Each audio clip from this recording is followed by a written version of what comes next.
เดิมแล้วก็ไปมาทางไหนนี่โอ้ตื่นโอ้คนมาจากเมืองโค้งพี่น้องโอ้เมืองมุ่นพี่น้องปอถูกกระพี่เพิ่นมันโดดบ่ได้เลยมันไก่ออกสวนเนี่ยปอได้โถธรรมดาบ่ธรรมดาเลยกระพี่เพิ่นไหนมาแต่ไกลแต่กวางพี่น้องเอ้ยเบิ่งเที่ยงเพิ่นมาเฮ็ดให้เพิ่นได้เด้อมันสิมันดีมันแลนดี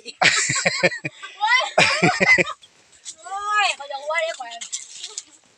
มันสิแลนดีโอ้ประเทศยังกินขิมมันก็ต้มสิหมูปออีโถต้มสี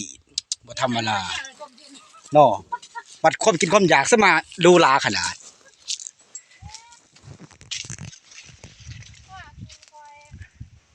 คนทางเมืองโค้งมาเฮ็ดเนาะ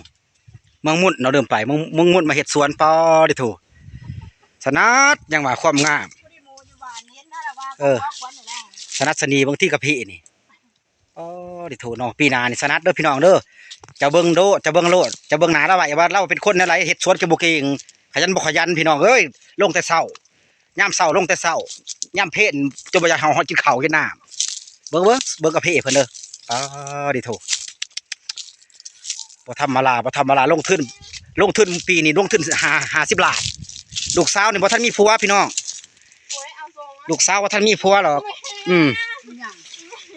เบิ่งก่อนโอ้บักกะเพไปเก็บนี่จะมามีหมักลิบโอ้เก็บอิ่วบ่นี่บ่ให้มีหมักลิบเด้อเนี่ยนี่เด้อเนี่ยมีหมักลิบราคาปีนี้หมักแรงนี่ราคา20อันนั้นหัวหน้าเขาโทรมาเด้อยู่อเมริกาว่าเห็นบ่ตะกี้ขอลงเพจตะกี้หั่น 20,000น่ะปีนี้มันขึ้นช่วงนั้นมาเป็น20ป้ายบ่อันนี้เด้มักสีแดว150,000ต่ำป้อเถียงพี่น้องเบิ่งเสาพี่น้องป้าจนบ่เถียงมีเคินอีพี่น้องป้าเพื่อมีเคินนำพี่น้องขายหมักแรงบ่ได้ขายหมักแรงขายหมักขาวเด้อพี่น้องเด้อขายบักขาวขายบ่แดงก็ขาย